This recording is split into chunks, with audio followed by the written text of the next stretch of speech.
예, 그럼 기도하고 시작하도록 하겠습니다. 하나님 아버지 감사합니다. 오늘도 성경 공부 시간으로 불러주셔서 우리의 그 영원한 운명에 대해서 가르쳐 주시니 감사합니다. 하나님의 말씀을 또 잘 듣고 우리가 하나님께 영광 돌리는 그런 삶을 살다가 또 죽어서도 또 부활해서도 하나님께 영원히 영광 돌리는 삶을 소망할 수 있도록 도와주시옵소서. 감사드리고 예수님의 이름으로 기도하옵나이다. 아멘. 예, 오늘 종말론 제11과 마지막입니다. 영원한 천국 우리의 영광이라는 제목입니다.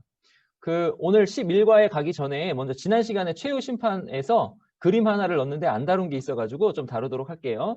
이 그림인데요. 이게 이제 신과 함께 영화에서 나온 그림이에요. 그 그림인데 이 영화를 보고 많은 사람들이 세상 살 때 잘 살아야 되겠다 뭐 이렇게 생각을 했대요. 근데 우리의 최후 심판은 이 그림이랑 달라요. 여기 보면 이제 여기 재판관이 있죠. 여기 재판관. 재판관이 있고 여기 이제 심판받는 사람 피고가 있고요. 그다음에 여기에는 그러니까 이제 우리 이 땅의 법정으로 이야기하면 뭐 검사 같은 역할을 하는 사람들이 있죠. 여기가 변호사 같아요. 변호사. 이 영화에서는 이제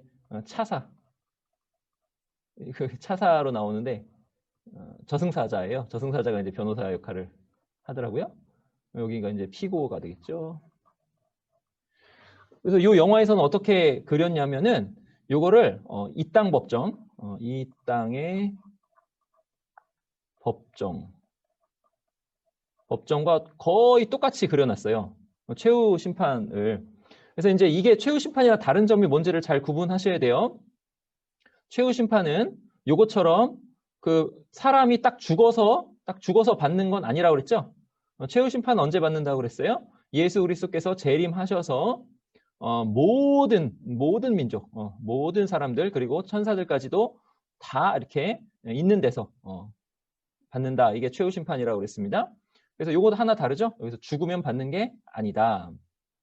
자, 그다음에 두 번째로 다른 건 뭐죠? 두 번째로 다른 건 뭐냐면 여기 보시면 이렇게 보시면 여기 이제 돌 같은 거 같아요. 이게 돌 같은 게 이렇게 살아가지고 막 움직이거든요. 둘이 막 싸워요. 이렇게 막 싸워요. 근데 이거를 왜 하냐면 이 땅에서의 삶을 재현하는 거예요. 재현. 요 재현하면서 이렇게 싸울 때 어땠냐? 이걸 재현하는 거죠. 요 재현을 왜 해요? 요 피고가 죄가 있냐 없냐? 있는가 없는가? 요걸 보려고 요걸 재현을 하는 거예요. 그러면 최후 심판에는 이런 게 있을까요? 없을까요? 최후 심판에는 이런 게 없어요. 왜 없을까요?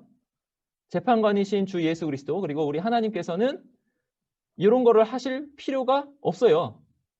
다 아시니까. 다 아시니까. 그러니까 세상 법정에서는 요 사람이 죄가 있는가 없는가 요걸 보거든요. 자, 세상 법정은 그러니까 이 땅의 법정은 요 심판받는 사람이 죄가 있는가 없는가를 조사를 하잖아요. 조사를 하는데 최후 심판에서는 다 아셔요. 그래서 조사할 필요가 없어요. 그러니까 이 땅 법정의 이 재판은 인베스티게이션이라고 하는데 어떤 것을 조사한다는 거죠. 근데 최후 심판의 재판은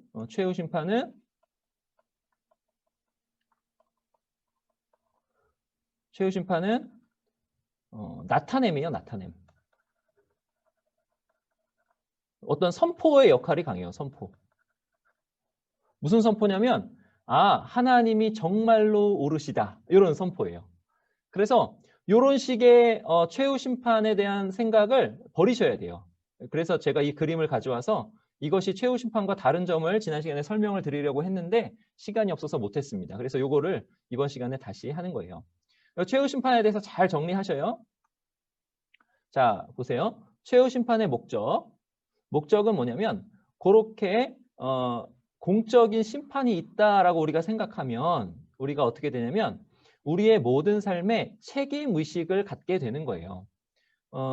믿음으로 구원을 받는다. 요거 맞다고 그랬죠? 그런데 요 믿음이 드러나는 것이 무엇이냐 했을 때 삶의 모든 행위들, 말들, 생각들 그렇게 말씀드렸죠? 그것에 대해서 우리가 우리의 믿음이 나타난 그런 삶으로 살도록 책임의식을 가지도록 하는 겁니다. 그래서 개인들의 도덕적 노력을 게을리하지 않도록 권고하죠.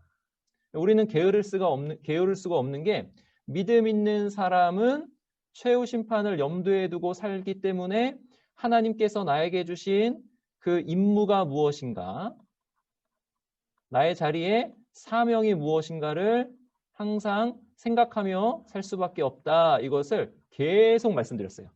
예수님의 재림을 말씀드리면서 말씀드렸고, 이미와 아직을 설명하면서도 말씀드렸고, 문화의 비유에서도 말씀드렸고, 열천의 비유에서도 말씀드렸죠. 그런 거예요. 최후 심판의 목적은 뭐냐 했을 때 우리의 삶에 책임의식을 가지도록 합니다. 그런데 어떤 책임이냐 했을 때는 하나님께서 나를 왜 이 땅에 살게 하셨는가에 대한 책임의식을 가지도록 한다. 지혜로운 종, 미련한 종, 주인이 다시 올 때 뭐 이런 것도 거기서 다 들어가잖아요. 그리고 최후 심판의 목적은 뭐냐면 이 심판의 날이 무엇을 위한 것인가 했을 때 하나님의 최종적 승리를 나타내는 거다, 드러내는 거다 이거예요. 그러니까 최후 심판은 우리의 죄를 조사하고자 하는 것도 아니요, 죄가 있냐 없냐 조사하고자 하는 것도 아니요, 우리의 운명이 영생이냐 영벌이냐 이거를 그때 결정하려고 하는 것도 아니죠. 이거는 이제 이미 결정된다고 그랬어요. 이게 아니에요. 그 목적은 뭐냐 했을 때 하나님의 오르심, 하나님의 승리를 선포하는 거죠. 그리스도의 구속사역의 최종적 승리를 나타내는 것이 이 심판의 날의 목적입니다. 모든 악에 대한 최종적 결정적 정복, 이게 나타나는 거죠. 최후 심판에. 그리고 어린 양의 승리가 최종적으로 나타나지고 선포되는 것, 그것이 최후 심판의 목적입니다. 그러니까 최후 심판 때 우리는 무엇을 할 수 있냐? 하나님의 뜻이 완전하게 이루어졌음을 우리가 알 수 있습니다. 그게 드러나니까. 하나님의 뜻이 완전하게 이루어졌음이 최후 심판을 통해서 드러나니까 우리가 그것을 알 수 있습니다. 그러니까 최후 심판의 목적은 뭐예요? 하나님께 영광이에요. 조사하고자 하는 것도 아니고 우리의 운명이 어떻게 갈리느냐 이것을 결정하는 것도 아니고 하나님께 영광이다. 중요해서 다시 한번 이것을 강조드립니다. 그러면 이제 오늘 이제 주제로 가보겠습니다. 요한계시록 21장의 그 3절에 보면 이렇게 말씀합니다. 내가 들으니 보좌에서 큰 음성이 나서 이르되 보라, 하나님의 장막이 사람들과 함께 있음에 하나님이 그들과 함께 계시리니 그들은 하나님의 백성이 되고 하나님은 친히 그들과 함께 계셔서 이렇게 말씀합니다. 이게 핵심이에요. 이게 우리의 영원한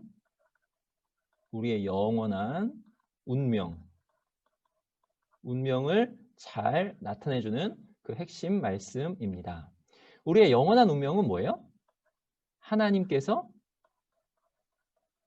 함께 계신다 이거예요. 이게 아주 중요합니다. 여러분, 예수 그리스도께서 왜 십자가에 달려 죽으셨을까요? 했을 때 하나님께서 우리와 함께 계시려고 그렇게 죽으셨습니다. 우리의 가장 좋은 것은, 우리에게 가장 좋은 것은 무엇일까요? 하나님께서 함께 계시는 것. 왜요? 하나님께서는 어떤 분이냐? 그 어떠한 아름다운 것보다 아름다우신 분, 그 어떠한 좋은 것보다 훨씬 좋으신 분, 무한히 좋으신 분, 무한히 아름다우신 분, 무한한 그 복이신 그분, 복의 근원이신 그분이 우리와 함께 계시다. 이게 이제 우리에게 가장 좋은 거죠. 그러니까 하나님께서 역사를 쭉 이루어 가시는데, 종말론이니까 역사를 쭉 이루어 가시는데 무엇 하시려고? 하나님이 우리와 함께 계시려고. 이렇게 역사를 이루어 가십니다. 이렇게 돼요. 이건 뒤에서 또 설명드릴게요. 자, 이제 먼저 이 교재에 따라서 지옥부터 좀 설명을 드리겠습니다. 불신자의 최종 거처는 지옥입니다. 성경은 불신자들이 영구히 고통받을 처소인 지옥을 헬라어 게헨나로 기록하고 있습니다. 자, 게헨나는 흰놈의 골짜기라는 뜻이에요. 그 예루살렘 서남 쪽에 있어요. 근데 이곳은 어떤 곳이냐? 우상 숭배자들이 몰렉에게 자기 자녀를 불태워서 바치던 곳이다. 그리고 후에는 쓰레기 소각장처럼 사용되었다. 그래서 폐기물을 태우는 불길이 끊이지 않던 곳이었다. 그런데 요 지명, 게헨나를 가지고 신약 성경에서는 지옥이라는 것을 의미하는 말로 쓴다. 이것입니다. 자, 그럼 지옥이랑 음부랑 이렇게 한번 구별을 해야 되겠죠. 자, 음부는 그때도 말씀드렸죠. 음부는 죽은 자들이 있을 곳, 이런 중립적인 그런 표현도 되고, 그 다음에 어떤 표현도 된다고 그랬어요? 예수 그리스도와 떨어진 자들이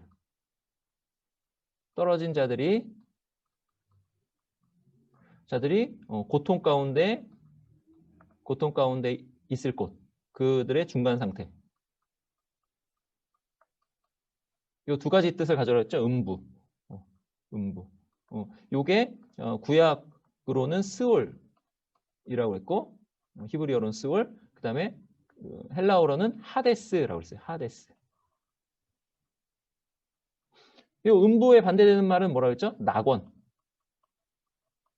네가 오늘 나와 함께 낙원에 있으리라. 이거는 예수 그리스도와 함께 있는 자들이 죽어서 중간 상태에 있을 곳. 이것이 낙원이라고 했어요.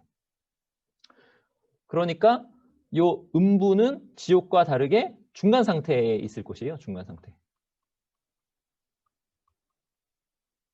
요게 이제 하데스인데요. 요거 있잖아요. 요 이오타가 이렇게 돼 있어서 길게 발음하라는 거예요. R을. 그리고 요게 이렇게 있어가지고 H로 발음하라. 뭐 그런 식이에요. 그래서 하데스 이렇게 있습니다. 하데스.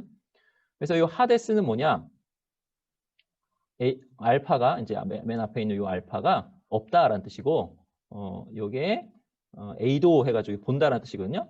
볼 수 없다, 뭐 이런 뜻이라고 그래요. unseen place 이렇게 된다고 그래요. 그래서 이거는 뭐냐 했을 때는 볼 수 없는 곳. 그래서 모든 죽은 자들이 있는 영역이다. 이렇게 이야기합니다. 그런데 요게 이제 두 가지 뜻으로 쓰인다 그랬죠. 모든 죽은 자들이 있는 영역이라고 쓰이기도 하고, 그리고 그리스도에게서 떨어진 자들이 고통 가운데 있는 중간 상태를 의미하기도 하고, 그렇게 말씀드렸습니다. 그래서 요 음부랑 게헨나, 지옥은 다른 거예요. 그럼 지옥은 뭐냐? 지옥은 요 게헨나 이렇게 되는데요. 요 이제 헬라어로는 게헨나 이렇게 됩니다. 게헨나 이렇게 읽어요. 게헨나. 자, 요거는 뭐냐면 흰놈이라는 히브리 말을 그대로 음역으로 가져온 거예요. 음역으로. 게흰놈을 음역으로 해서 그대로 게헨나 이렇게 헬라어로 가져온 겁니다. 요 게흰놈은 뭐냐면 골짜기인데 흰놈의 골짜기다 이렇게 되는 거예요. 흰놈의 골짜기다. 그리고 이것을 이제 헬이라고 해서 지옥이라고 하는데, 이 지옥은 불못이라고 불리기도 한다. 이렇게 이제 설명해. 불못이라고 불리기도 한다. 계시록에서. 자, 보세요. 역대하 28장 3절에 보면 또 흰놈의 아들 골짜기에서 분향하고 여호와께서 이스라엘 자손 앞에서 쫓아내신 이방 사람들의 가증한 일을 본받아 그의 자녀들을 불사르고, 정말 끔찍한 곳이죠. 근데 여기 흰놈의 아들 골짜기 이렇게 나옵니다. 여기 보세요. 이렇게 원모 안에라는 뜻이거든요. 골짜기 안에, 골짜기를 뜻해요. 골짜기. 그 다음에 요거는 아들이란 뜻이고, 벤 아들. 그 다음에 흰놈의 아들의 골짜기 그래서 흰놈에서 게헨나 이렇게 된다고 그랬어요. 요거는 이제 장소로 따지면 이렇게 됩니다. 여기가 이제 성전산, 성전산이고, 여기 예루살렘 성전에서 남서쪽 이렇게 남서쪽에 이렇게 있어요. 여기서 이렇게가 흰놈의 골짜기입니다. 이렇게 여기 흰놈의 골짜기 나오죠. 흰놈의 골짜기. 그리고 이 골짜기가 이렇게 가면 기드론 골짜기, 기드론 골짜기랑 이렇게 좀 연결이 돼요. 그래서 성전산에서 이렇게 내려가서 기드론 골짜기로 갔다가 이렇게 올라가면 어디냐면 감람산입니다. 감람산. 그리고 중간에 이제 겟세마네 이렇게 있어요. 보시면 요거를 그 뭐랄까 고도를 잘 나타내서 이렇게 그린 그림인데 여기 성전에서 남서쪽이니까 이쪽 서쪽에 이렇게 흰놈의 골짜기가 이렇게 있고요. 이게 이제 이렇게 연결된 겁니다. 기드론 골짜기로. 그리고 요 성전에서 이렇게 내려갔다가 이렇게 올라가면은 여기가 이제 감람산인 거죠. 그래서 예루살렘을 남쪽에서 바라봤을 때 절단면의 모양을 이렇게 볼 수 있습니다. 그러니까 흰놈의 골짜기가 대충 어디 있는지 아시겠죠? 성전산에서 성전에서 남서쪽에 있다. 사진으로 보시면 이렇게 생겼어요. 그럼 성전산이 한 저쪽에 있겠죠? 흰놈의 골짜기가 이렇게 생겼어요. 그리고 여기 골짜기에서 바라본 거죠. 그리고 옆에 이제 다른 사진 보시면 이렇게 가까이에서 이렇게 생겼다고 합니다. 예루살렘에 가는 사람들이 이 흰놈의 골짜기 가까이 안 가요. 가까이 안 간다. 왜 안 가냐면 불길하고 무섭고 막 그래요. 좀 무섭게 생기긴 했어요. 불길하고 무섭고. 그래서 멀리서 그냥 사진만 찍고 옆에 가서 사진 안 찍는다고 그랬습니다. 어떤 용감한 사람이 가서 사진 찍어 놓은 것 같아요. 예레미야 7장 보면 흰놈의 아들 골짜기에 도벳 사당을 건축하고 이 도벳은 어떤 의미냐면 이게 토벳 이렇게 되는데 요거는 타파쉬에서 나온 말이에요. 요거는 뭐 칼을 휘두르다, 뭐 붙잡다, 뭐 포로로 잡다, 뭐 이런 뜻이에요. 전쟁에서 잡다, 뭐 이런 뜻이에요. 근데 하여튼 도벳 사당을 건축하고 그들의 자녀들을 불살랐나니 내가 명령하지도 아니하였고 내 마음에 생각하지도 아니한 일이라. 이렇게 해서 예레미야 7장 31절, 32절에 그러므로 여호와께서 말씀하시니라 날이 이르면 이곳을 도벳이라 하거나 흰놈의 아들의 골짜기라 말하지 아니하고 죽음의 골짜기라 말하리니 이는 도벳의 자리가 없을 만큼 매장했기 때문이니라. 심판을 선포하죠. 여기에요. 바로 흰놈의 아들의 골짜기. 이게 개 흰놈 해서 게헨나 이렇게 되는 거죠. 이 이미지를 가져와서 지옥이라고 쓰는 겁니다. 실제로 예수님께서 이 게헨나라는 말을 쓰셨어요. 몸은 죽여도 영혼은 능히 죽이지 못하는 자들을 두려워하지 말고 오직 몸과 영혼을 능히 지옥에 멸하실 수 있는 일을 두려워하라. 이게 지옥이라는 말씀을 쓰셨습니다. 이 지옥이 게헨나 이걸 쓰신 거예요. 이 말씀을 쓰셨습니다. 지옥에 멸하실 수 있는 자를 두려워하라. 이제 계속 교재로 넘어와서 이스라엘 백성들에게 게헨나라는 지명은 더러운 것을 태워버리는 장소로 각인되었기 때문에 더러운 것, 특별히 쓰레기죠, 쓰레기. 여러분 집안의 쓰레기는 어떡하죠? 갖다가 버리죠. 치워버리죠. 그래서 이제 유기라는 말이 이제 있습니다. 유기. 갖다 치워버린다, 버린다. 그러니까 우리가 하나님께로부터 받은 사명이나 이런 것들을 잘 생각하셔야 됩니다. 하나님께서 우리를 사랑하셔서 구원하신 거 맞아요. 하나님과 이렇게 친밀한 교제를 나누시려고 구원하신 거 맞습니다. 그런데 그렇게 구원하시면서 동시에 우리에게 사명을 허락해 주셨어요. 임무를 주셨어요. 특별히 이제 아담에게 뭐라 하셨죠? 아담과 하와에게 땅을 정복하라, 다스리라 하셨죠? 그런 사명들, 문화 대명령이라고 하는 그런 사명들. 우리에게도 그런 사명이 있죠. 모든 민족으로 제자를 삼아 아버지와 아들과 성령의 이름으로 세례를 주고 내가 너에게 분부한 모든 것을 가르쳐 지키게 하라. 모든 것. 하나님을 아는 것이 무엇인가에 대한 뭐 전도하라. 이걸로 막 이렇게 한 점으로만 모아지는데 전도보다 훨씬 큰 개념이에요. 모든 것을 가르쳐 지키게 하라. 하나님의 의를 행하라. 뭐 이런 거예요. 그러니까 이런 사명을 충실히 수행하는 것이 얼마나 중요한 것인가를 잘 생각하셔야 됩니다. 이게 쓰레기를 갖다 버렸다라는 거예요. 아무짝에도 쓸모없는. 하나님께도 쓸모가 없고 모든 사람에게도 해만 끼치는 그런 존재가 되면 안 되겠죠. 네, 그렇게 됐어요. 지옥을 가리키는 대표적인 표현으로 게헨나라는 그런 지명을 쓰신 것입니다. 성경은 불신자의 처소를 지옥 불이다 이렇게 말씀하고요. 지옥 불. 앞에는 게헨나라는 말을 썼어요. 지옥 불. 그 다음에 풀무불에 던져 넣으리니 이렇게도 말씀하셨고, 요한계시록 20장 14절 15절 보면 불못이라고도 묘사합니다. 이를 통해서 지옥은 불이 타고 있는 실제적인 장소임을 알려줍니다. 여기까지는 딱 맞아요. 근데 이제 이 뒤에부터는 조금 이 저자가 헷갈리셨어요. 이 뒤에는 옥이라고 하고 무저갱이라고 하고 어두운 구덩이 이렇게 묘사하는데요. 요거는 그 사탄 또는 마귀들 여기 결박됐다 그랬잖아요. 기억나시죠? 결박. 요 결박되어서 있는 장소들을 뜻하는 거예요. 요것은 불못이랑은 달라요. 지옥이랑은 달라요. 불못이랑은 달라요. 그러니까 요거는 사실 지금 중간 상태를 이제 의미하는 거예요. 무저갱, 밑이 없는 구덩이, 밑이 없는 구덩이, 끝없이 떨어지는 구덩이, 뭐 이런 거죠. 어두운 구덩이. 그래서 요거는 이제 그 지금 상태의 결박을 의미하는 거예요. 그러니까 요게 지옥이다. 이렇게 이야기할 수는 없어요. 저자가 좀 헷갈린 것 같습니다. 하여튼 지옥은 실제 하는 장소다. 이거를 강조합니다. 그래서 불신자의 영원한 처소인 지옥이 실제하는 장소임을 의심할 수 없도록 한다. 이게 베드로후서 2장 4절은 좀 볼 필요가 있는데 여기 타르타로 이렇게 돼요. 헬라어로 이렇게 씁니다. 타르타로 이렇게 써요. 타르타로. 타르타로 이렇게 쓰는데 요거는 언더월드에서 지하 세계를 뜻하는 말이에요.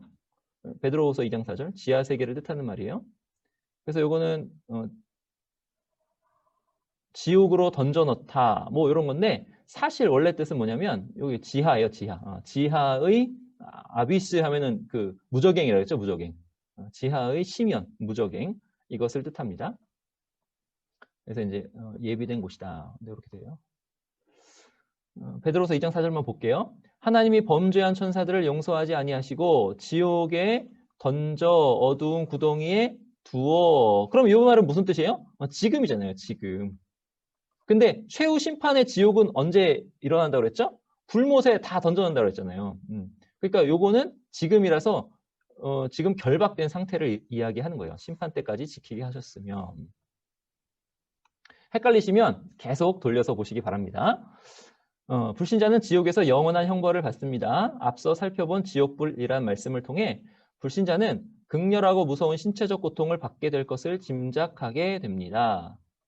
근데 이 신체적 고통보다 더한 고통이 제가 그때 말씀드렸듯이 영혼의 고통이라고 그랬어요. 영혼의 고통.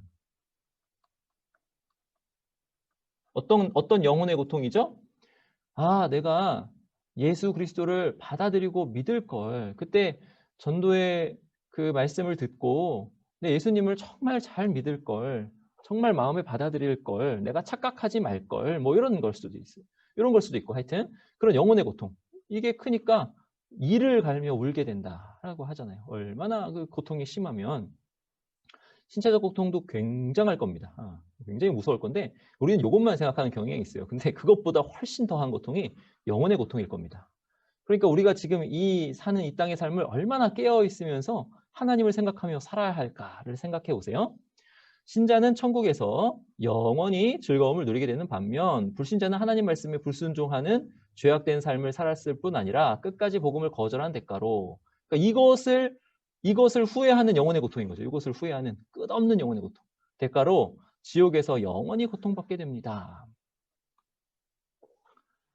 자, 그리고 사탄과 그 세력이 불과 유황못에 던져져 세세토록 밤낮 괴로움을 받게 될 것입니다. 지금 우리를 괴롭히는 대적, 사탄과 그 세력, 하나님을 대적하는 세력들도 불과 유황못에 던져질 것입니다. 그러니까 아까 이야기한 구덩이랑은 좀 다른 거예요. 아까 이야기한 무저갱과는 좀 다른 거예요. 이것도 이미 설명을 드렸습니다. 오늘도 설명드렸고 이전에 천년왕국 요한계시록 20장 쭉 살펴볼 때도 설명드렸어요. 그 다음 불신자들이 똑같은 곳에 던져져 밤낮 쉬지 못하는 괴로움을 받게 될 것입니다. 지옥의 고통이 얼마나 끔찍할지 차라리가 아니라 차라리 손을 찍어버리고 다리를 찍어버리고 눈을 빼버리는 것이 좋을 것이다. 그만큼 지옥을 피하라라는 말씀으로도 이제 해석될 수 있는 거죠. 차라리 장애를 갖더라도 지옥을 피하라는 거죠. 이거는 뭐 문자적으로 찍어버리라라는 뜻이 아니라 범죄하게 하는 모든 것들을 좀 차단하라. 죄와 죽도록 싸우라. 이런 뜻이죠. 그 다음에 어떤 사람들은 영혼 소멸을 주장해요. 이건 이제 멸절설. 이것도 이제 그때 말씀드렸어요. 근데 이런 주장의 동기는 하나님의 사랑에 영원한 지옥 형벌이 맞지 않는다. 뭐 이런 뜻이라고 그랬어요. 근데 요거는 성경에 위배된다 그랬어요. 위배된다. 왜냐? 이 죄가 절대로 용서할 수 없는 끔찍한 죄라는 거죠. 어떤 죄가요? 하나님을 무시하고 하나님 말씀에 불순종하고 끝까지 복음을 거절하는 죄는 절대로 용서받을 수 없는 죄다라는 거죠. 영원 고통을 받을 죄다 이거예요. 여기 보시면 마태복음 10장 28절 여기 보시면 능하신 자, 능력 있는 자, 이거 듀나미스에서 나온 말이에요. 능력 있는 자, 능하신 자를 두려워하라 이런 뜻이에요. 두려워하라. 능하신 자, 어떤 능하신 자냐면 그 푸슈켄 영혼과 몸을, 그러니까 영혼과 몸을 멸하실 수 있는 자. 어디에? 게헨나, 지옥에. 지옥에 엔게헨네 해가지고 지옥 안에 몸과 영혼을 멸하실 수 있는 자를 두려워하라 이렇게 됩니다. 근데 여기서 이제 제가 살펴볼 따라는 이제 게헨네는 살펴볼 건 요거예요. 요거. 아폴류미라는 단어인데 요게 이제 멸한다 그래가지고 멸절설을 여기서 주장한다 그러는데 아폴류미는 멸한다, 멸절한다, 영혼의 존재를 없앤다 이런 뜻이 아니에요. 이게 이제 어디서도 나오냐면 찾아 죽이려 하니 여기 이제 아폴류미가 쓰이거든요. 그러니까 헤롯이 그 아기의 존재를 아예 없앨 수가 없잖아요. 이 말은 이제 죽인다라는 뜻이거든요. 그러니까 아폴류미는 멸절에는 좀 다르지 맞지 않는 단어입니다. 여기 쓰인 단어가 이제 똑같죠. 생긴 게 똑같죠. 여기도 아폴류미가 쓰였어요. 그를 죽이려고 했다 헤롯이 이렇게 이제 나오죠. 그러니까 멸절설은 맞지 않습니다. 그리고 영원 형벌에 대해서는 이렇게 나와요. 영원 형벌. 여기 보세요. 지옥이라고 하는데 뭐냐면 꺼지지 않는 불이라고 하잖아요. 그러니까 영원히 고통받는 곳이 지옥입니다. 멸절설은 맞지 않습니다. 그게 만약에 영혼이 소멸된다면 그냥 우리가 그냥 존재 자체가 없어진다면 그래 나는 그냥 마음대로 살다가 그냥 없어지면 되잖아 이렇게 생각하게 된다는 거죠. 이게 얼마나 어리석은 생각이에요. 죽으면 끝나 이렇게 생각하는 거죠. 지금 고통이 죽으면 끝나. 내 존재 자체도 끝나. 이게 얼마나 죽음에 대해서 굉장히 소홀하게 생각하는 거. 영원 형벌에 대해서 소홀하게 생각하는 겁니까? 하나님의 그 공의에 대해서도 굉장히 소홀하게 생각하는 거죠. 여기 보세요. 십자가를 통해 모든 죄를 용서해 주시겠다는 사랑을 거절하는 죄가 얼마나 끔찍한 죄인지 그것을 분명히 알려주는 거죠. 영원 고통입니다. 여러분 예수 그리스도께서 십자가에서 무한 고통을 당하셨어요. 이게 이제 무한 고통인데 왜 무한 고통이냐면 하나님의 무한한 진노예요. 무한 진노. 진노의 잔을 마셨다 그러는데 하나님의 무한 진노를 이 고통으로 다 받으셨거든요. 이런 고통을 받으실 수 있는 분은 하나님이셔야 돼요. 하나님. 그래서 예수 그리스도는 하나님이신 거예요. 하나님이셔야 이 무한 고통을 받으시는 거예요. 그러니까 이 고통이 크기가 무한하기 때문에 이것이 무엇으로 치환되냐면 영원 고통으로 치환되는 거예요. 그러니까 하나님께서 우리가 받을 형벌, 우리가 받을 영원 고통의 그 형벌을 대신 받으신 거예요. 예수 그리스도께서 십자가에서. 이 십자가는요, 굉장한 겁니다. 그러니까 십자가를 우리가 믿는 거, 의지하는 거, 그 어떠한 죄도 용서받지 못할 죄는 없어요. 우리 예수 그리스도께서 이렇게 십자가를 통해서 우리에게 구원의 길을 제시하셨죠. 근데 이렇게 예수님이 무한고통 당하시면서 우리 보고 믿으라 오라 하시는데 그걸 거절했어요. 얼마나 큰 죄입니까? 끔찍한 죄입니다. 자, 천국에 대해서 살펴보겠습니다. 신자의 최종 거처는 천국입니다. 천국은 하나님이 계신 곳이죠. 근데 이 하나님이 계신 곳이라는 게 이게 조금 다르게 조금 생각하셔야 돼요. 보통은 하나님이 계신 곳에서 천자 들어가잖아요. 천, 하늘. 하나님의 처소는 하늘이잖아요. 그럼 우리는 천국 간다 그러면 하늘로 휙 올라간다 이렇게 생각해요. 맞는 말이기도 해요. 근데 그것과 동시에 하나님이 계신 곳이니까 하나님이 요한계시록에 어떻게 하신다 그랬어요? 하나님이 거기에 장막을 치시고 내려오신다 그랬잖아요. 그러니까 이게 천국이 하나님이 계신 곳이라고 해서 우리가 하늘로 올라간다. 물론 맞아요. 근데 우리는 지금도 우리의 처소는 하늘이라고 그러잖아요.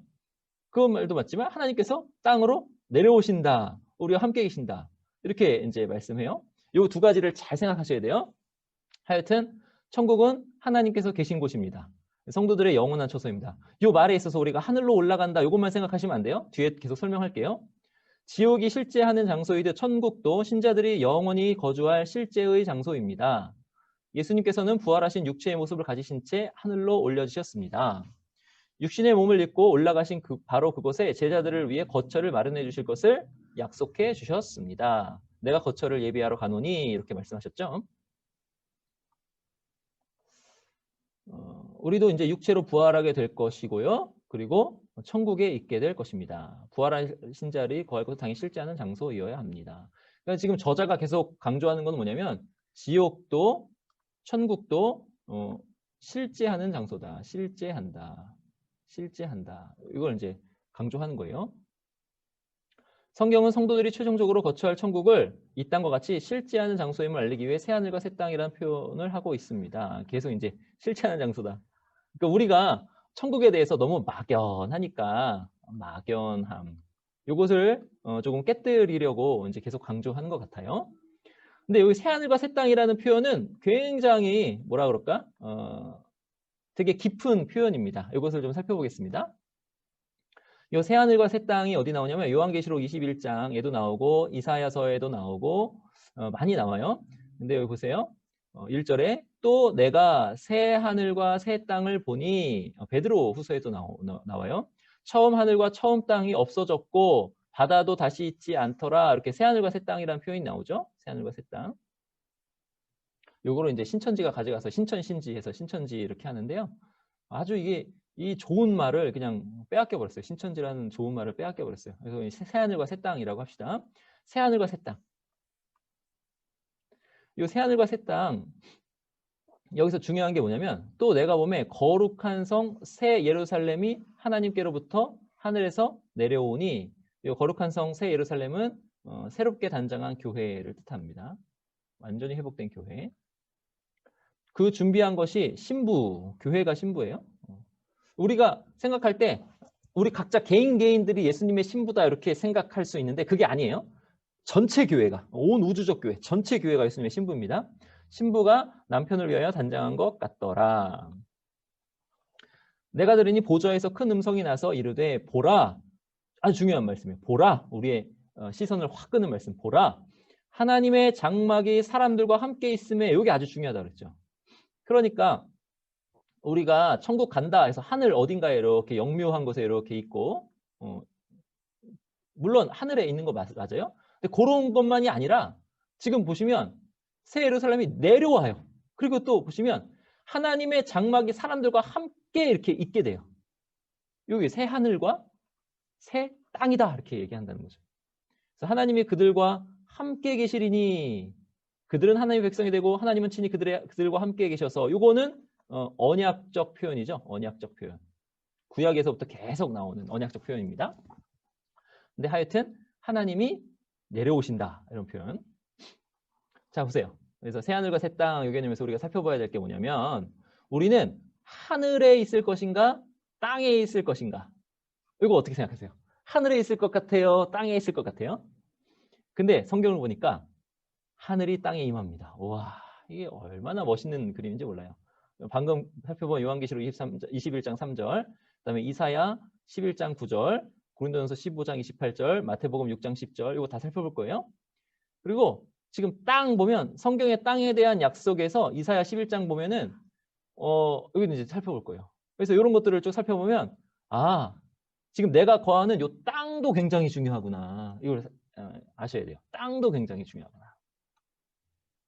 자, 땅에 대한 약속 보겠습니다. 아모스 9장 13절. 여호와의 말씀이니라 보라 날이 이를지라 날이 이를지라 최후 심판의 날 이렇게 되겠죠. 최후의 날 예수 그리스도께서 오시는 날 그때에 파종하는 자가 곡식 추수하는 자의 뒤를 이으며 포도를 밟는 자가 씨 뿌리는 자의 뒤를 이으며 산들은 단 포도주를 흘리며 작은 산들은 녹으리라 이렇게 되잖아요. 그러니까 이게 무슨 뜻이에요? 곡식을 추수하는데 땅이 이렇게 있어요. 땅이 쭉 있어요. 이 곡식을 이제 곡식이 이렇게 다 익었어요. 다 익었어요. 딱 추수하면서 이렇게 쭉 지나갑니다. 추수하면서 쭉 지나가요. 쭉 지나가는데 지나가면서 여기다가 씨를 뿌리는 거예요. 또 무슨 그림이에요? 엄청난 풍요인 그림이죠. 자, 포도밭이라고 해봐요. 그럼 포도를 다 추수를 해요. 이렇게 추수를 해서 포도를 밟아요. 밟아서 이제 포도주를 만드는 거죠. 근데 그 포도를 밟는 자가 씨 뿌리는 자. 그러니까 포도에 씨를 뿌리면 포도가 나서 이렇게 딱 열매를 맺잖아요. 근데 열매를 바로 맺어가지고 바로 포도를 밟는 거예요. 이런 그림. 얼마나 풍성합니까? 근데 이게 다 땅에 대한 약속인 거죠. 땅의 회복을 말씀하는 겁니다. 땅에 대한 약속. 이사야 11장 6절. 그때에 이리가 어린 양과 함께 살며 표범이 어린 염소와 함께 누우며 송아지와 어린 사자와 살찐 짐승이 함께 있어 어린아이에게 끌리며. 여러분 우리가 동물원 같은 데 가면 호랑이를 이렇게 유리에다가 이렇게 호랑이 이렇게 가둬 놓잖아요. 호랑이 어떻게 생겼죠? 호랑이하고 호랑이 이빨 이렇게 뾰족한 호랑이.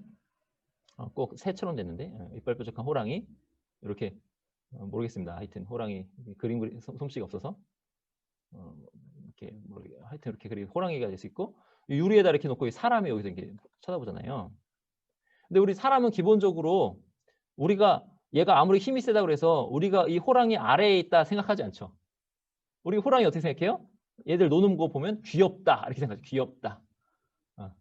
이 동물들은요, 애들이 아무리 힘이 세도 사람 아래에 있고 귀여운 존재들인 거예요. 사실 원래는. 그리고 이런 호랑이들, 이런 육식 동물들이 이제 어떻게 회복이 되냐면 어린 아이와 함께 사자가 논다 이렇게 회복이 되는 거예요. 땅의 회복. 암소와 곰이 함께 먹으며 그것들의 새끼가 함께 엎드리며 사자가 소처럼 풀을 먹을 것이며 젖 먹는 아이가 독사의 구멍에서 장난하며 이 독사까지도 회복이 돼서 독사의 구멍에서 장난해도 물지 않는 젖된 어린아이가 독사의 굴에 손을 넣을 것이라 그래도 해함이 없는 그런 땅의 회복을 말씀한다는 거죠. 내 거룩한 산 모든 곳에서 해됨도 없고 상함도 없을 것이니 자 왜냐 이게 중요한 말씀이에요. 이는 물이 바다를 덮음같이 여호와를 아는 지식이 세상에 충만할 것임이니라. 여러분 피조물들이 무슨 지식이 있어요. 어떤 지적인 어떤 활동을 하는 것 했을 때 피조물들은 하나님을 아는 어떤 지적인 활동에 있어서는 본능대로 활동하는 거지 우리처럼 이렇게 하나님 형상으로 지적인 활동을 하지 않아요. 근데 그러한 피조물들까지도 전체가 다 여호와를 아는 지식이 충만하게 될 것이다 이렇게 되는 거예요. 그 결과가 그 회복인 거예요. 이게 무슨 뜻이냐 볼까요? 고린도전서 15장 28절에 보면 이렇게 나와요. 만물을 그에게 복종하게 하실 때에는 여기 그는 뭐냐면 누구냐면 아들이에요. 아들 예수 그리스도. 아들 자신도 그때의 만물을 자기에게 복종하게 하신 이에게 복종하게 되리니 아들도 이제 스스로 하나님께 복종하신다라는 거예요. 항상 복종하셨는데 이 복종은 뭐냐면 모든 만물을 다 회복하여 하나님께로 같이 이렇게 가시면서 복종하신다는 거예요. 근데 그게 왜 그렇게 하시냐? 이는 이 목적이에요. 이는 하나님이 만유의 주로서 주님이시죠. 주권자, 주인, 주로서 만유 안에 계시려 하심이라. 모든 것 안에 계신다. 자, 여호와의 영광을 아는 지식이 온 세상에 가득한다. 모든 것에 가득하다. 자, 아까 계시록 말씀에서 하나님께서 장막을 치셔서 오신다. 이거 말씀하세요. 그러니까 온 땅이 어떻게 회복되는가 상상할 수 없이 모든 것에 하나님을 아는 영광, 하나님을 아는 지식, 그리고 그게 가득한데 그게 무슨 뜻이냐면 하나님께서 온 우주에 아주 눈에 보이도록 생생하게 충만하시다. 이런 뜻이에요. 충만하시다. 우리가 뭘 기도합니까? 주님께서 가르쳐주신 기도에서 나라가 임하시오며 기도하죠. 마태복음 6장 10절. 나라가 임하시오며 뜻이 하늘에서 이루어진 것 같이 땅에서도 이루어지이다. 땅과 하늘을 연결시키는 기도죠. 근데 이게 어떤 나라예요? 하나님의 나라, 천국. 자, 그러니까 우리는 하늘이 땅으로 임하시도록 이렇게 기도한다니까요. 그래서 땅이 회복하도록. 이게 우리의 기도입니다. 이게 우리의 기도라는 건 뭐예요? 이게 우리의 사명이라는 거죠. 우리의 사명, 우리가 바라볼 것. 이것을 목적으로 우주가 종말을 향해서 목적 성취해서 쭉 이렇게 가고 있는 거예요. 자, 그러면 새하늘과 새 땅. 그럼 우리가 우리의 땅에 대한 인식을 잘 바꿔야 되겠죠. 우리가 하는 이 직업에 대한 인식을 잘 바꾸셔야 돼요. 자, 그다음에 다른 주제입니다. 이거는 이제는 새하늘과 새 땅. 이거에서 현재의 우주와는 전혀 다른 것이냐, 새하늘과 새 땅이 아니면 현재의 우주가 새롭게 되는 것이냐, 이것에 대해서 좀 살펴보겠습니다. 전혀 다른 것이라는 주장이 있어요. 이 주장은 이제 루터교의 그 학자들이 요 주장을 합니다. 이 주장 마태복음 24장 보면 그날 환란 후에 즉시 해가 어두워지며 달이 빛을 내지 아니하며 별들이 하늘에서 떨어지며 하늘의 권능들이 흔들리리라. 그때 인자의 징조가 하늘에서 보이겠고 인자가 구름을 타고 큰 능력과 큰 영광으로 오는 것을 보리라. 이렇게 나오니까 이게 마지막 때에는 이거 봐봐라. 해가 어두워지고 달이 빛을 내지 않고 별들이 하늘에서 떨어지고 하늘의 권능들이 흔들리니까 다 없어질 거다. 이렇게 주장하는 거죠. 자, 베드로후서 3장을 가지고도 주장하는데 하나님의 날이 임하기를 바라보고 간절히 사모하라. 그날에 마지막 날이에요. 그날에 하늘이 불에 타서 풀어지고 물질이 뜨거운 불에 녹아지려니와 다 녹아서 없어질 거다. 이전 것은 이렇게 이제 주장하는 거예요. 근데 이제 이런 주장에 대해서 우리가 믿는 이 장로교 신학, 개혁파 신학은 다르게 주장합니다. 우리는 현재의 우주가 새롭게 된다고 주장해요. 현재의 우주가 새롭게 된다. 우리는 그의 약속대로 의가 있는 곳인 새 하늘과 새 땅을 바라보는도다. 베드로후서에서 이렇게 말하고요. 또 내가 새 하늘과 새 땅을 보니 처음 하늘과 처음 땅이 없어졌고 바다도 다시 있지 않더라. 없어졌다니까 이제 없어졌다 이렇게 주장하기도 하는데 새 하늘과 새 땅, 이게 이제 무슨 뜻이냐를 보면 왜 새롭게 된다라고 이렇게 보는가 했을 때는 요 새라는 말이 카이노스예요. 새 하늘과 새 땅 할 때 요 새 것이란 말이 카이노스입니다. 카이노스 이렇게 읽어요. 새 하늘과 새 땅, 카이누스 대 우라누스에서 요 하늘이에요. 하늘이 새 것이고 그리고 겐 땅이에요. 땅이 카이넨 새 것인데요. 새 하늘과 새 땅 이것을 헬라어로 가져온 건데 요 카이노스라는 말은 무슨 뜻이냐면 이노베이션이라는 뜻이죠. 갱신되었다. 완전히 갱신되었다. 프레시 해가지고 신선하다. 뭐 이런 뜻이. 완전히 새롭게 되었다. 그래서 왜냐하면 같지 않다는 거죠. 예전과 같지 않은 새로움이다라는 거예요. 예전과 같지 않은 새로움. 퀄러티 하니까는 어떤 질적인 새로움. 이게 이제 카이노스, 새하늘과 새 땅에서 쓰인 단어의 뜻이에요. 카이노스. 근데 새 것이다 했을 때 다른 단어도 있어요. 네오스라는 단어입니다. 네오스, 이것도 새 것이다. 네오스라는 단어가 있는데 이 네오스는 뭐냐면요. 보세요. What was not there before 이렇게 되죠. 그러니까는 이전에는 was니까 없었던 것이다. 이전에는 없었던 것이다. 그러니까 이 네오스란 말은 이전에는 없었는데 완전 새로운 것을 네오스라고 쓰고요. 카이노스라는 말은 뭔가 이렇게 이전에는 없었던 질적으로 새로운 것이다. 완전 새로운 것이다. 이런 뜻이에요. 그래서 여기 보시면은 이 카이노스라는 말이랑 참고해서 생각해보라. 네오스란 말을. 이거는 new in quality다. 이렇게 돼서 완전히 질적으로 갱신된 것이다. 새로운 것이다. 라는 거죠. 자, 그러면 어떤 새로움이기에 카이노스라는 단어를 썼는가? 어떤 새로움이기에 이 카이노스라는 단어를 썼는가 했을 때 죄와 악이 완전히 없어진 새로움이에요. 완전한 갱신인 거죠. 이게 이제 죄와 악이 없어졌다. 이게 죄가 없다. 악이 없다. 와, 이거는 우리로서는 전혀 상상할 수 없어요. 이게 왜 상상할 수가 없냐면 우리는 태어나서부터 죄와 악 가운데서 세상을 살아가요. 그러니까 우리는 그냥 지금이 그냥 노멀이에요. 정상이거든요. 지금이 그냥 평상처럼 보이는 거죠. 근데 여기서 죄와 악이 없어졌다? 이거는요, 완전한 새로움입니다. 정말 어떻게 표현할 수가 없는 새로움이에요. 그래서 그것을 성경이 어떻게 이야기하냐면 영광의 자유다. 부활체, 죄가 없는 부활체.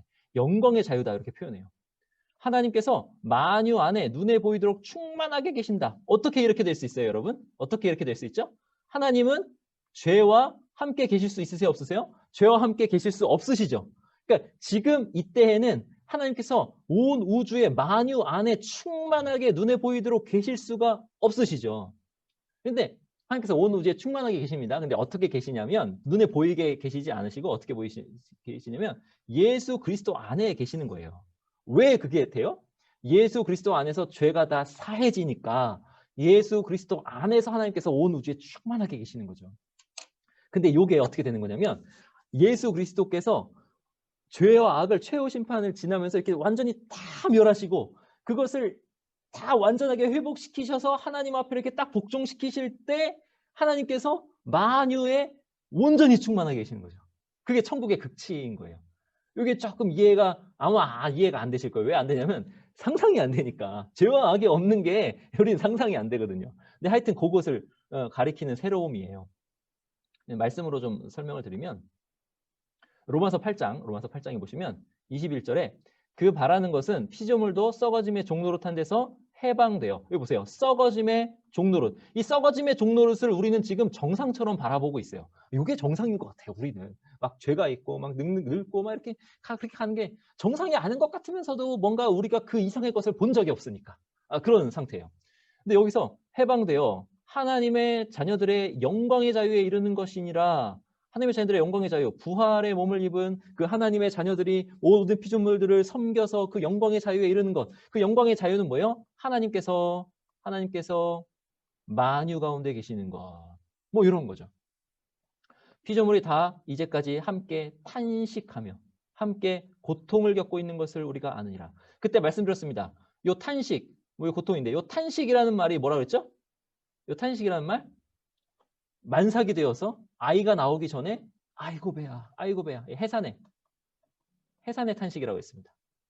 그러면 이제 이 땅, 이 모든 피조물들이 지금 뭔가를 이렇게 고통스럽게 하고 있는데 이 고통이 소망 없는 고통이 아니고 완전히 새로운 그 영광의 그 나라, 하나님 나라, 그 나라를 잉태하는 그런 고통이죠. 우리도 그런 고통으로 탄식하고 있고 우리 소망이 있는 고통을 우리는 지금 겪고 있습니다. 자, 사도행전 3장에 보시면 그러므로 19절에 너희가 회개하고 돌이켜 너희 죄 없이 함을 받으라 이같이 하면 새롭게 되는 날이 주 앞으로부터 이를 것이요.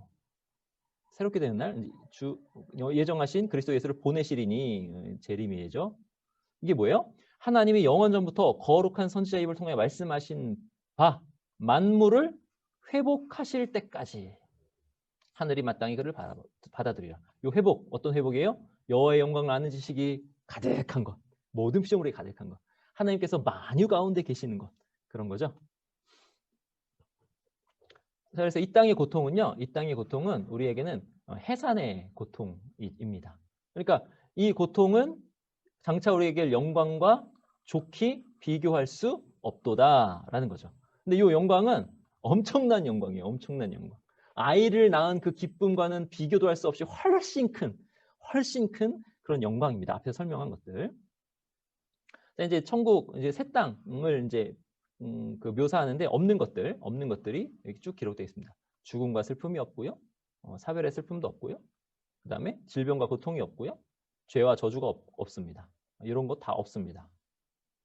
우리에게 주실 하나님의 상급이 차등이 있다 하더라도 그것에 대해서 미움, 다툼, 시기, 질투, 탐욕, 교만, 이기심이 없어요. 없어요. 그게 어떤 건지 상상이 안 되죠? 어떻게 차등이 있는데? 똑같지 않은데? 왜 상상이 안 되죠? 없어요, 근데. 없습니다. 왜? 모든 게 다 하나님의 영광이기 때문에 없는 거예요. 모든 게 다 하나님의 은혜이기 때문에 그런 게 없는 거예요. 그래서 완전히 해방됩니다. 썩어짐의 종노릇한 데서 해방되어 하나님의 자녀들의 영광의 자유에 이르는 것. 이것이 바로 우리가 당도하게 될 새하늘과 새 땅입니다. 그래서 우리는 천국을 확신해야 합니다. 실제한다 그랬죠. 이 천국을 계속 바라보셔야 돼요. 천국이라고 해도 되고 새하늘과 새 땅이라고 해도 되겠습니다. 새하늘, 새 땅.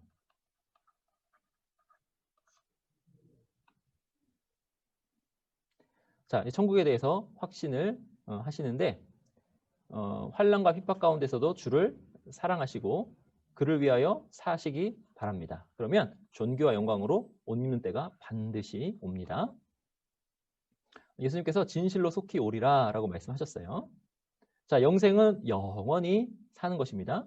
그럼 영생에서 영원히 산다 했을 때 제가 그 전에도 말씀드렸죠. 지루하냐? 절대 그렇지 않다. 할 일도 많고 또 특별히 자 여호와의 영광을 아는 지식이라고 그러죠. 하나님이 만유 안에 계시는 거. 그래서 영생은 하나님을 아는 것 이렇게 돼 있죠. 하나님과 그의 보내신 자 예수님을 아는 것, 그 아들을 아는 것 이렇게 돼 있는데 여러분 생각해 보세요. 이 안다라고 했을 때 이 경험적으로 깊이 알아가는 거예요. 근데 우리는 유한한 존재들이잖아요. 우리는 이렇게 한계가 있어요. 유한합니다. 유한. 이 유한한 존재가 무한하신 하나님, 한없는 그 하나님의 영화로움, 한없는 하나님의 아름다우심, 선하심, 좋으심, 그 하나님의 그 공의, 사랑, 그 말로 표현할 수 없는 그 좋은 그 하나님을 알아가려면 다 경험하려면 어떻게 경험할 수밖에 없어요? 영원히 경험할 수밖에 없는 거죠. 그러니까 이 영생이라는 것이 이게 시간이 지나면 지루해지는 게 아니라 시간이 지날수록 더 좋은 거예요. 더 하나님을 더 알아가니까 얼마나 좋겠습니까? 그러니까 여러분 지금부터 하나님을 알아가시는데 힘쓰시기 바랍니다. 지금부터 하나님을 경험하고 알아가는 것부터가 영생이에요. 여기 영생은 곧 유일하신 참 하나님과 그가 보내신 자 예수 그리스도를 아는 것이니이다. 이런 말씀합니다. 그래서 오늘 영생을 누리시면서 사실 수 있으십니다. 예수 그리스도를 깊이 묵상하시고 아시고 하나님을 삶에서 경험하시기 바랍니다. 자, 우리 인생은 안개 같은 인생이죠. 근데 요 안개 같은 인생이라고 그래가지고 우리가 아유 빨리 지나가니까 빨리 천국 갔으면 좋겠다. 그럼 돼요? 안 돼요? 안 됩니다. 왜요? 요 땅이 어떻게 변할 거다 이렇게 나오잖아요. 땅이 어떻게 변할 거다. 그럼 뭐냐면 우리가 하는 요 땅에서의 모든 것, 그 모든 것 중에서 특별히 하나님께 영광 돌리는 그 모든 것들은 다 요 어떤 형태로든지 이게 지속이 될 거라는 거죠. 그러니까 우리가 지금 하는 이 땅에서의 좋은 것들 이런 것들 계속 지속적으로 열심히 하실 필요가 있는 거예요. 안개 같은 인생이라고 해가지고 아유 빨리 가야지 이렇게 생각하시면 안 됩니다. 열심히 사셔야 됩니다. 자, 종말론 강의를 이제 10일가를 마쳤습니다. 오늘 제가 기도하고 또 이제 나눔하도록 하겠습니다. 하나님 아버지 감사합니다. 주님께서 은혜 내려주셔서 종말론 강의를 이제 잘 마칠 수 있게 하여 주시니 감사합니다.